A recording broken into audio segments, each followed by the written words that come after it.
What's going on, everybody? If you're in the market for a +2 skills amulet and you just can't afford the 60 to up to 320 divines to actually get one, in this video I want to show you the step-by-step process you can use to create something very similar without ever paying anywhere near 60 divine. Fingers crossed for a little bit of RNG. I'm going to tell you that early on, this is an intermediate crafting guide. There's some concepts I want you to know, like the Recombinator, beast crafting, and your crafting bench. But if you're not familiar with those, like you're not really comfortable, don't worry. I'm going to guide you every step of the way so you kind of understand what we're doing and why. Okay? So without further ado, let's get into the amulet base, how it all starts. Depending on what your build needs, you may not need a turquoise amulet like this. You might be able to get away with, like, let's say, a jade amulet or an onyx amulet for all stats. Now, I'm playing Righteous Fire in 3.26, so I have a big need for dexterity and intelligence so I can use all my support gems, okay? So in this video tutorial, I'm going to be using this turquoise amulet as my example, but use any base amulet that works for you, okay? So that being said, what's the first step to creating something like this? Well, the first thing we're going to want to do is we're going to understand that we're using the Recombinator to bring together two powerful effects. So what are we going to be doing? What are we recombining? The first thing is, we're going the game here. I have an amulet like this, and I want to teach you how to make something like this. So I want to use a regular turquoise amulet. Now, let's go ahead and check out the properties of a turquoise amulet when it comes to modifiers to kind of see what item level, if you hold Alt over the item, what is the item level that we're looking for? Let's check that out. And this is poedb.tw. It's going to be linked in the description below. This shows me all the modifiers that could be on an amulet. So all the prefix modifiers, all the suffix modifiers, and we are going to look for one influenced modifier, which is going to be a Hunter Influence as well. So I'm going to scroll down here, not Elder, not Crusader, not looking for Redeemer, but actually the Elder. So, excuse me, the Hunter. So using the help of the Recombinator, we can take one item and another item and try to fuse them together to get the result that we want. So the interesting thing is, if you checked out the item weights, I'm going to show you this one more time here.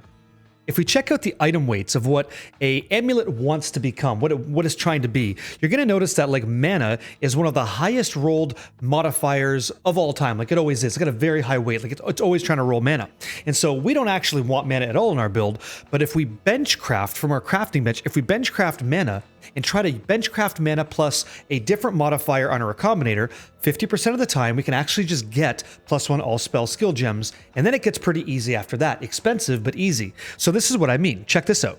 So I've got a few of these amulets that I purchased from PoE Trade, and you can find them as well just playing the game. So an example would be like one of these +1 level of all skill gems, right? I'm going to put that in my inventory, just control left click, toss it over. And this would be what I'm talking about. It's a bench crafted max mana. Now, I did already just do this on our amulet that we were talking about, so I'll put it over here in case this whiffs, but all I did was this. I just scoured the amulet down, basically, from any rarity. It could have been rare, magic, doesn't matter. We use a scouring orb and we make it normal, nice and white. Then I take that item to my crafting bench, control left click, and then I type in the word mana, or just right here, it's mana. Okay, now I'm going to use anyone. It doesn't matter what the ranking is, as long as it's a bench crafted mana modifier.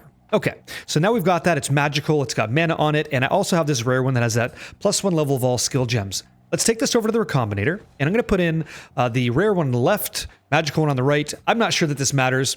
You're going to see here that we have the enable unpredictable recombination or disable. So we're actually going to disable this. I'm going to click on the +1 level of all spell skill gems, and then I'm going to click on the max mana.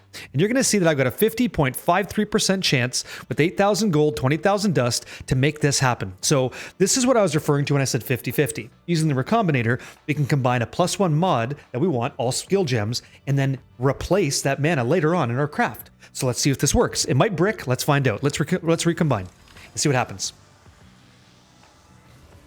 Okay, so we actually got pretty lucky, and that's fantastic. So we got the +1 skill gems, pulled it out, 50-50 shot. If it bricked right there, I would just try again and make another one. That's what I would try to do. Okay, so we now have what we want. Step one, we have an item. Either we rolled it with alteration orbs, or we found a rare item and we used the Recombinator. We have +1 all skill gems, and now we have max mana. Not a problem. Let's take this first one. We're combining basically 4 amulets here, but let's see what happens. So we're going to take our first one that we have, and we're going to add something over here. So instead of max mana on your crafting bench, I want you to add the following: fire and chaos resistance. Okay, so fire and chaos resistance, again, doesn't really matter. Now, Orb of Transmutation can become alteration later, so we're going to use Orb of Alchemy just to save ourselves a few bucks. Again, doesn't really matter, but it's cheap. So, fire and chaos resistance, +1 level of all skill gems. We're looking really good. That is fantastic. Toss that amulet over here.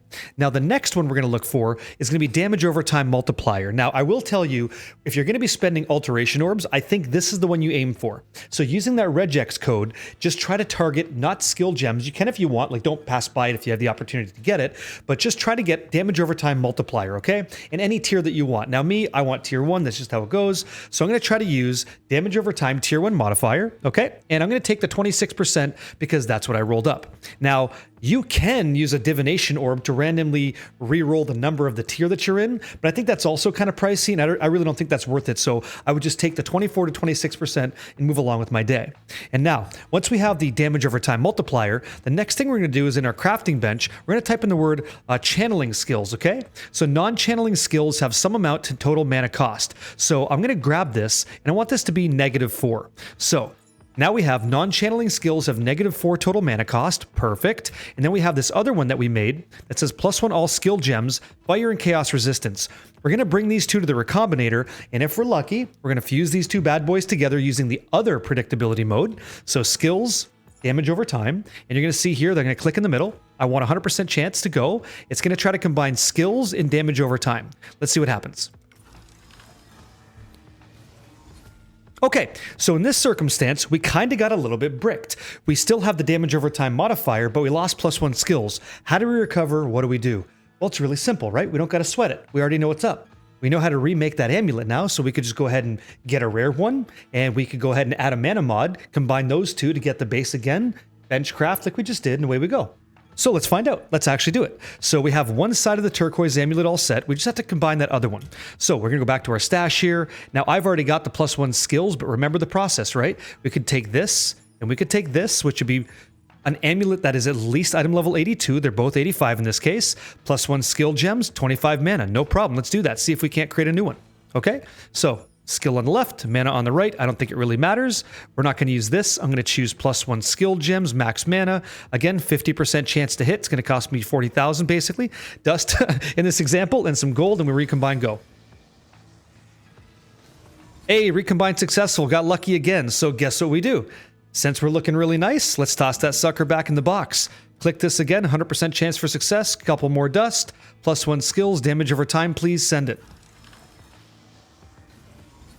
Okay, and if you have a look at what we got now, we actually bricked the entire thing. So this thing kind of blows. I gotta go again. And this is the process. We're gonna keep doing this, okay?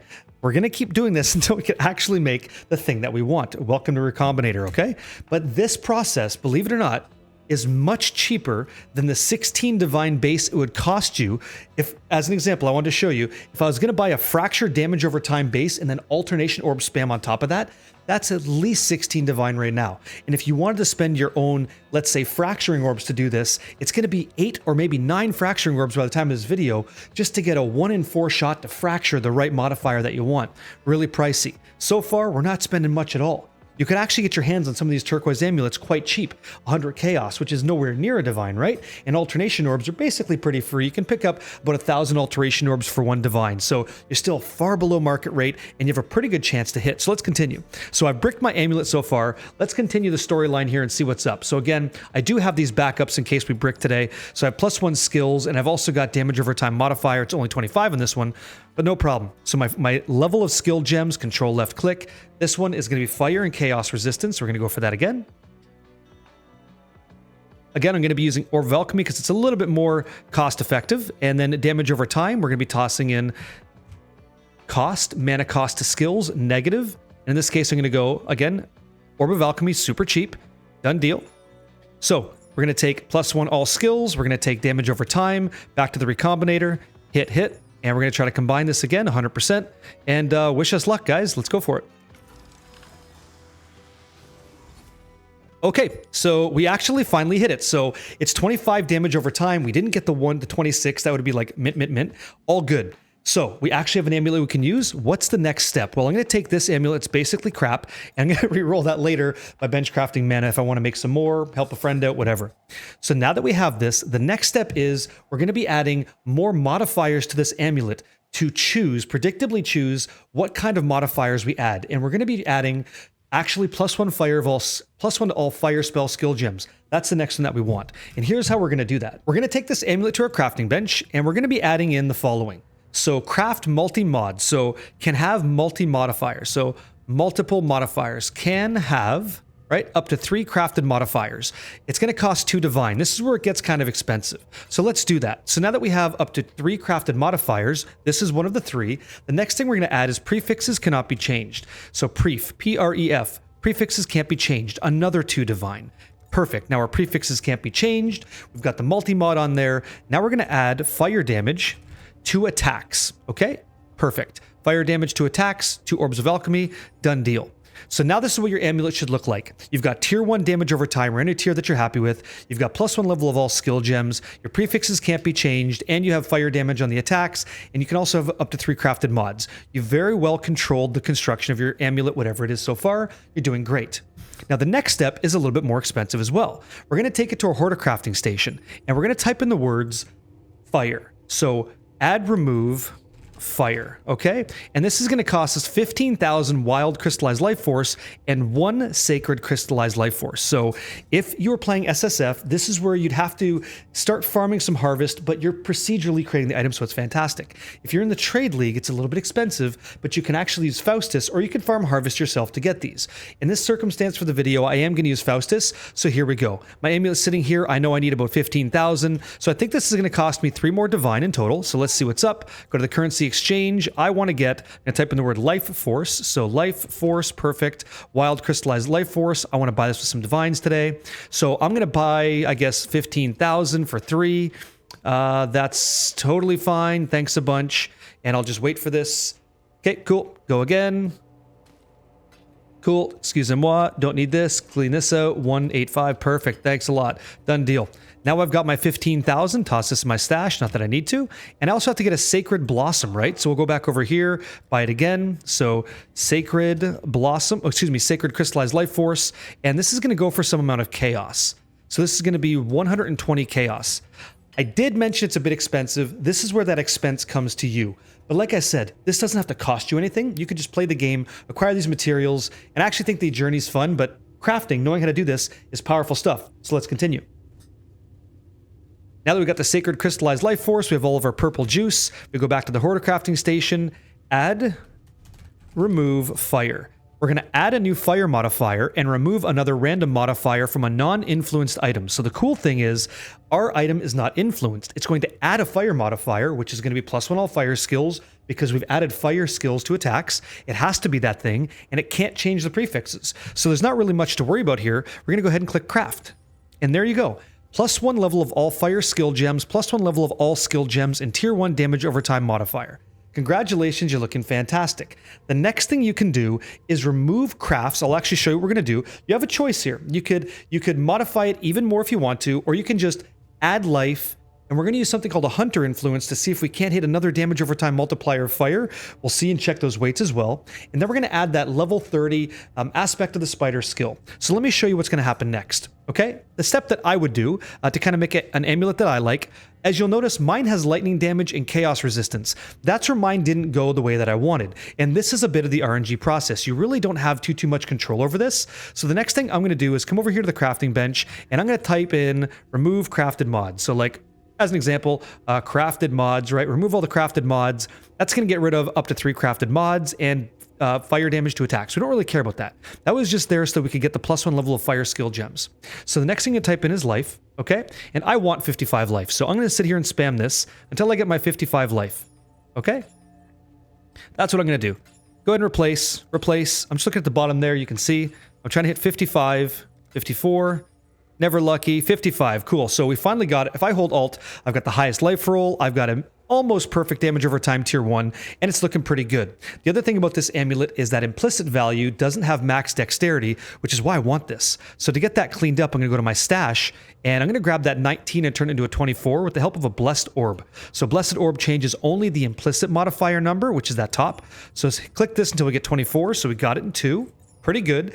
I think it's fair to say, even though we're several divines in, we're not anywhere near 60 divine. Would you agree? Let's continue. So the next step is we're going to be using a Hunter's Exalted Orb. So the Hunter's Exalted Orb comes from the Hunter. El has him in the Hunter. So to get him, he's going to be over here. You can run maps with this guy, which is pretty cool. So like as an example, he would be one of Sirrus's guardians, either Drox, El Hasmin, Veritania, or Baron. It's up to you, Baron. You can, if you get any of these maps, you can actually use an Orb of Horizon here to change it into the Hunter's map, run that, and maybe you're lucky, maybe you'll get a Hunter's Exalted Orb. Now, for the purpose of the video, I'm going to make it kind of fast. Again, I'll be using Faustus for this. So let's go check out what's going on. I'm going to type in the word Hunters. There you go, Hunter's Exalted Orb. What's that going for? 558 Chaos. Yeah, that makes sense. Okay, so 3 Divine for this as well. No problem, let's spend it. Done deal. Remember, you guys, you're spending like 2, 4. Guys out here spending 3 more Divine. That's 6. 6 again. Guys spending 9 Divine. But I'm nowhere near 60. I'm really not near 60 at all. If anything, let's say, let's be like, 12 Divine, 13 Divine. Okay, let's continue. Doesn't matter. The next step, not even close to 60. We're going to click on this. We're going to right-click it to add the Hunter's Influence and a new Hunter modifier to a rare item. Okay, so let's go ahead and add this. And if we're lucky, we get fire damage over time. We got chaos damage over time multiplier. You hate to see it. And let me show you why that is. Let me show you what's going on over there. So remember those prefix modifiers? If you check out the basis out of prefix and suffix all the way down here, the base of what could have happened, if we go down to Hunter prefixes, right? That was never going to happen. Our Hunter suffixes, on the weight of about 53% of the time, which is pretty much on the always, we're always going to be hitting this crazy damage over time multiplier. But you'll notice they're all the same, right? They're all going to be hitting it, and we don't really have any control whether it's going to be fire, cold, chaos, or physical. We just don't know. Getting Malevolence having increased 50% mana reservation efficiency is kind of cool. If you play Righteous Fire, you might want to go into a small cluster jewel to get that. If you hit that here, you don't need that. It'd be ideal to get fire damage over time. And by the way, if you clicked on this and checked out the weights and furthermore how impactful they are as you get a higher item level, you're going to see that fire can go up to 20% as long as it was an item level 80 item, and ours was that because it was 82. So now that we have this, we've got of the hunt. We actually didn't hit the right one. Actually, we hit chaos. But if we did hit fire, we'd be looking really good. And it is a really good amulet. Doing a little bit of a price check so far. If I just check this out, we've got damage over time multiplier, a couple skills, got some life on there. Chaos, we're not checking that. That's going for anywhere near 50, 60. It's worth it. We're profitable so far, but we're using this to make our character better, right? We haven't even added the Disciple of the Unyielding yet, and we haven't added any sort of quality from our catalyst. So we can still do that to make it even better and even more marketable. So the last thing we have to do is we have to get into the beast crafting component of this turquoise amulet craft, or the amulet craft that you're using if it's not turquoise.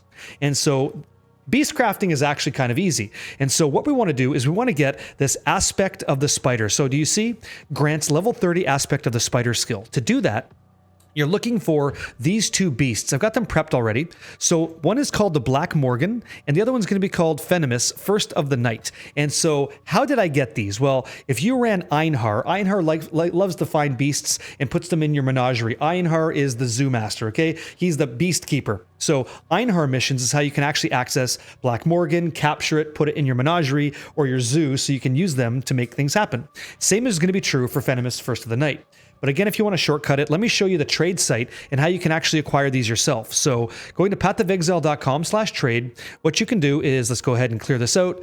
There's 2 tabs. You have searched list items and then bulk item exchange. I want you to type in, as an example, type in the word black, okay? And when you type in the word black, you can scroll down here into not incubators, not oils, but actually beasts, okay? And you're going to see some things are highlighted. Even though they're highlighted, they're not selected. Click on Black Morgan, then it tells you one selected there. So if you're not sure, just click on it a few times till it says it's selected. Perfect. And then what do you want to buy Black Morgan for? In this case, you could buy it for chaos or divines. I'm going to click on divine, one selected, then I hit search. and I'm going to get back a bunch of people selling these Black Morgans at what the current market rate is. And remember, we're still not anywhere near 60 divines, which is what our target was for, being much less than that. And you're also learning how to craft it. So let's continue. Now that you know how to do that, you can do the exact same thing for Venomous First of the Night. So I hit clear here. So Venomous, right? Fen. There we go. Show filters. I want to see anything that searches with Fen. And I've got beasts here. Not Fenimal Scorpion, nothing like that. Not Fenimal, Plagued Arachnid, nope, but Venomous First of the Night. Select that one. And I'm going to go ahead and use Chaos for this one, or even Divine, see what's going on. I've got 2 different choices selected, and I hit search. You're going to see that for a whole bunch of stuff, it's quite easy. Like this guy's selling 3, no problem. I can even buy some for 45C. No worries. So once you've done a trade, or you've used Einhar to collect both of these beasts, let's go ahead and take this over to our menagerie and show you how to beastcraft and why it's not so super scary. What we're going to do is just grab these 2 things over here, these 2 things being items, right? If we capture them with Einhar, they'd already be in our menagerie. So we're going to go over here to our menagerie by clicking on the waypoint or typing /menagerie and then enter to join in. Perfect. So here we are. I'm going to go ahead and right click, and you're going to see this beast has been added to your bestiary, no problem. And then I right click Venomous. He's also been added. Perfect. Now that that's there, I'm going to go ahead and bring this sucker on over right to the blood altar. Now, I'm going to control left click, toss it in the center, and I'm going to type in the word aspect. Okay? Now, make sure you select the right one. We just grabbed Venomous and we grabbed Black Morgan, and these 2 are in the recipe to create level 30 aspect of spider skill, which is what we want. We do not want aspect of the spider skill using only Venomous. We want the Black Morgan so we can get that on our amulet to use for our build. Okay, so level 30 aspect of the spider skill on our amulet. Let's go ahead and craft that sucker up. Righteous Fire engaged. Completely dominate the zoo. That's why we're never allowed to come back. Nobody has anything to look at because we're busy killing the shit out of it. Fantastic. Everything's dead. There is your basic amulet all said and done. You've got the level 30 aspect of the spider. You got +2 to skills. You have tier 1 damage over time. And you know how to get tier 1 fire damage over time if you're lucky, and now you know why. You could also add in, instead of bench crafting life, whatever you want, right? If you wanted to try an exalt slam instead of using the bench craft, you could get a much higher life roll, which will subsequently yield a better sale on trade if you want, or maybe makes you a little bit tanky. You might hit mana instead. You might hit energy shield instead. You never really know. But that's the entire process. Now, the last thing I would do, there's 2 more things I would actually do to clean this amulet up. So I'd rather not shortchange you. I'll show you like the entire process here. So because I'm using Disciple of the Unyielding, I want to get additional endurance charges for my build, and Disciple of the Unyielding is very south on the skill tree here. It's actually down here. So if you don't know this, you can press Alt on some of these and they'll tell you what the oils are that you need to anoint these properties on your neck without ever having to connect to them on your skill tree. So I need Violet, Crimson, Opalescence. That's what I would need. I'd put those oils in the correct order to create that on my amulet. And the other thing I would use is something called an intrinsic catalyst, because I really don't care about the fire modifiers at all on this. I care mostly about life. Like, I think that's probably the most impactful for me. So if I checked out, as an example, let's say Metamorph, I call it Metamorph tab, but it's a Catalyst tab now.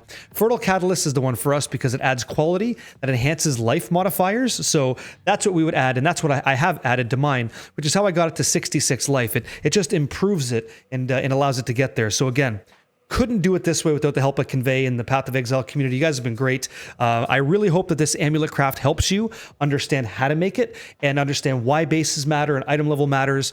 It's not a short video, but it's a thorough video, hopefully for your A, entertainment, B, information, and C, you later in raid class with a stronger character. Dad joke on the way out.